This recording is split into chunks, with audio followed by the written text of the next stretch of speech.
এরপরে আমরা 10 নম্বর যে উদাহরণটা আছে 10 নম্বর উদাহরণটা সমাধান করব। 10 নম্বর উদাহরণ আমাদের বলছিল হচ্ছে বর্গাকার একটি মাঠের ভিতরে চারদিকে 4 মিটার চওড়া একটি রাস্তা আছে। যদি রাস্তার ক্ষেত্রফল 1 হেক্টর হয় তবে রাস্তা বাদে মাঠের ভিতরে ক্ষেত্রফল কি করো নির্ণয় করো। আমাদের এটা ধরিলাম কোন একটা বর্গক্ষেত্র দেওয়া আছে। এই বর্গক্ষেত্রে যে আমাদের বাহু দৈর্ঘ্য দেওয়া আছে এই বাহু দৈর্ঘ্য আমরা জানি না, তবে বর্গক্ষেত্রের বলছিল কি ভিতরে চারদিকে, তার মানে এরকম ভেতরে চারদিকে একটা রাস্তা আছে, এই যে ভেতরে চারপাশে একটা কি রাস্তা আছে, অর্থাৎ এই যে অংশটা যে আছে এই অংশটা হচ্ছে কি রাস্তা। বলছে এই রাস্তার ক্ষেত্রফল যদি 1 হেক্টর হয় তবে রাস্তা বাদে মাঠের ক্ষেত্রফল কত হয় সেটা তুমি নির্ণয় করো। তাহলে লেখো আগে, মনে করি বর্গক্ষেত্রটির বাহুর দৈর্ঘ্য সমান সমান x মিটার। তাহলে অতএব বর্গক্ষেত্রটির ক্ষেত্রফল তাহলে কত আসবে আমাদের, বাহুর দৈর্ঘ্য তার উপর স্কয়ার এত কি বর্গ মিটার। এরপরে এখানে রাস্তা চওড়া, রাস্তার আমাদের 4 মিটার চওড়া দেওয়া ছিল রাস্তাটি, তাহলে রাস্তা চওড়া ইকুয়াল টু কত মিটার, 4 মিটার।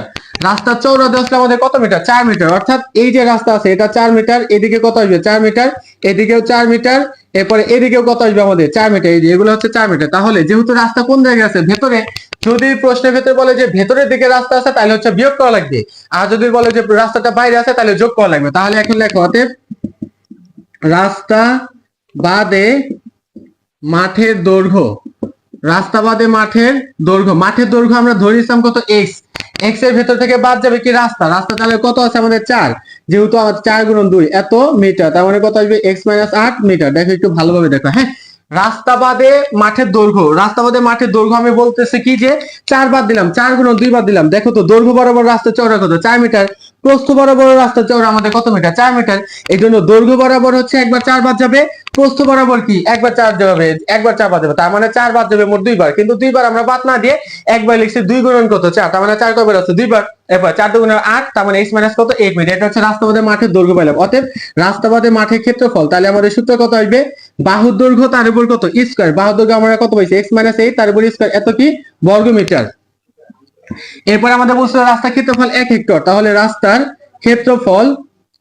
ক্ষেত্রফল সমান সমান কত 1 হেক্টর। আমরা জানি 1 হেক্টর সমান সমান কত 10,000 বর্গ মিটার।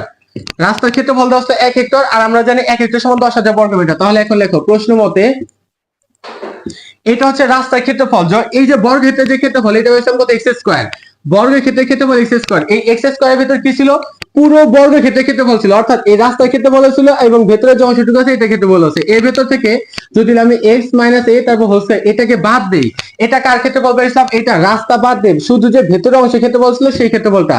তাহলে মাঠ প্লাস রাস্তা দুইটা ক্ষেত্রফলের ভিতর থেকে যদি আমি হচ্ছে মাঠের ক্ষেত্রফল বাদ দেই তাহলে যেটা থাকবে সেটা হচ্ছে রাস্তার ক্ষেত্রফল, আর এই রাস্তার ক্ষেত্রফলে আমাদের দেওয়া আছে প্রশ্ন মতে কত 10,000। তাহলে এটা লিখবো আমরা কত, আমাদের যদিও আসলে হেক্টরে, হেক্টর থেকে আমরা কনভার্ট করতাম কোনটাতে 10,000 বা x স্কয়ার যা আছে তাই, এটাকে ধরে a আর এটাকে ধরে b, a মাইনাস b হচ্ছে, তাহলে সূত্র কি আসবে স্কয়ার মাইনাস 2ab প্লাস কত b স্কয়ার, আর ওই পাশে আমাদের 10,000 যা আছে তাই, বা x স্কয়ার। পুরো ব্র্যাকেটের সামনে আমাদের কি আছে মাইনাস, তাহলে ব্র্যাকেটটাকে তুলে দিলে ভিতরে যার সামনে প্লাস আছে সে হবে মাইনাস, আর যার সামনে মাইনাস আছে সে হবে কি প্লাস। x স্কয়ারের সামনে ছিল প্লাস হয়ে যাবে কি মাইনাস, এটার সামনে ছিল মাইনাস হয়ে যাবে প্লাস, 8 আর 2 গুণ করলে 8 2 গুণ 16, তার সাথে x আছে তাই, এটার সামনে ছিল প্লাস হয়ে যাবে মাইনাস, 8 3 গুলো কত আসবে 64, আর ওই পাশে আমাদের মান ছিল কত 10,000। এরপরে বাদে লেখো, বা এই যে x স্কয়ার আর x স্কয়ার কাটা, তাহলে থাকলে আমাদের কত 16x, আর এই পাশে আমাদের কত ছিল 10,000, এই 64 এর পাশে মাইনাস, এই পাশে যে কি হবে প্লাস, তার মানে এই যাতে মান আসবে কত 10,064, এই পাশে 16 ছিল গুণ, এই পাশে যে কি হবে ভাগ, তার মানে বা x = 10,064 ভাগ কত 16, একটু ভাগ করে দেখো 10,064 ভাগ কত মান আসবে 16।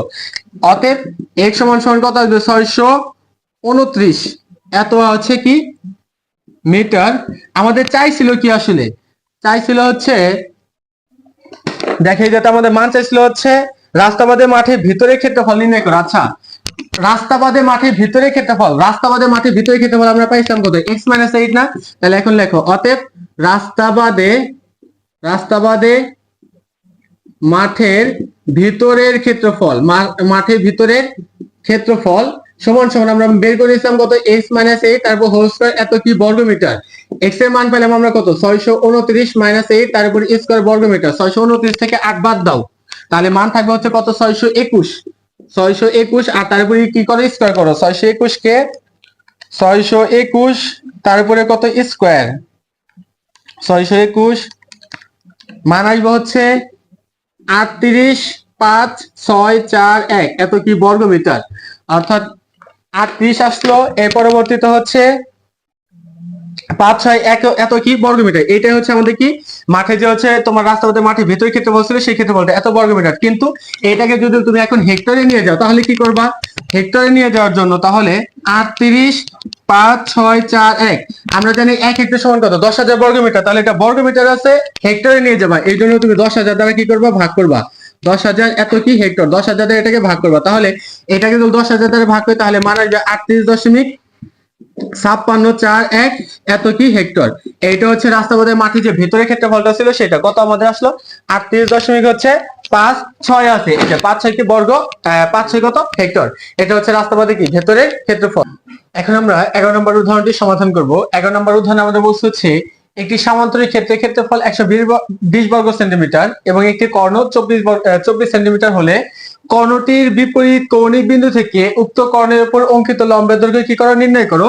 এই প্রশ্নটা বোঝার জন্য আগে আমরা হচ্ছে সামান্তরিক চিত্রটা অঙ্কন করে নিই। ধরে নিই এটা হচ্ছে আমাদের সেই সামান্তরিক চিত্র। এটা ধরলাম কোন একটা সামান্তরিক এ বি সি এবং ডি, এবং এইটা হচ্ছে আমাদের এই কর্ণটা। বলছে এই পুরো সামান্তরিকের ক্ষেত্রফল কত 120 বর্গ সেন্টিমিটার এবং একটি কর্ণ ধরলাম এই কর্ণটা আমাদের কত 24 সেন্টিমিটার। এই কর্ণটা আমাদের 24 সেন্টিমিটার। কর্ণটির বিপরীত কৌণিক বিন্দু থেকে, তার মানে এই কর্ণের বিপরীত কৌণিক বিন্দু কোনটা, এই কৌণিক বিন্দু থেকে এইটার উপরে মানে এই কর্ণের উপরে অঙ্কিত লম্বের দৈর্ঘ্য নির্ণয় করো। ধরলাম এই লম্বটা হচ্ছে আমাদের কত ই এ ই এবং এই লম্ব দৈর্ঘ্য এখন আমাদের কি করা লাগবে নির্ণয় করা লাগবে। তাহলে লেখো মনে করি এ বি সি ডি সামান্তরিকের, মনে করি এ বি সি ডি সামান্তরিকের ক্ষেত্রফল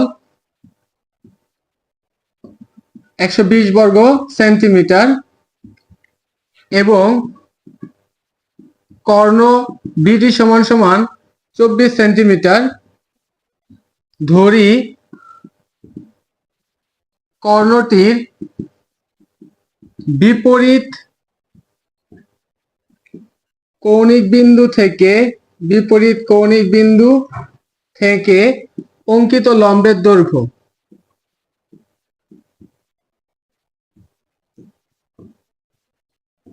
এ ই সমান সমান 8 সেন্টিমিটার। এখন আমরা তাহলে লিখতে পারি যে সামান্তরিকের যদি বিপরীত কোন কৌণিক বিন্দু থেকে যদি কর্ণের উপর অঙ্কিত লম্বের দৈর্ঘ্য দেওয়া থাকে আর একটা কর্ণ দেখে তাহলে ক্ষেত্রফল নির্ণয়ের সূত্র কি। তাহলে আমরা লিখতে পারি অতএব ক্ষেত্রফল সমান সমান আমরা কি জানি ডিএইচ। ডিএইচটা কি, ডি হচ্ছে কর্ণ আর এইচ হচ্ছে আমাদের কি উচ্চতা। তাহলে ডি হচ্ছে কর্ণ বা এই ক্ষেত্রফল দেওয়া হচ্ছে কত 120 ইকুয়াল টু ডি এর মান, এটা হচ্ছে কর্ণ মান দেওয়া হচ্ছে 24 আর এইচ এর মান আমরা কি করব বের করব, বা এইচ ইজ ইকুয়াল টু 120 24 ছিল গুণ এর পাশে দেখতে হবে ভাগ।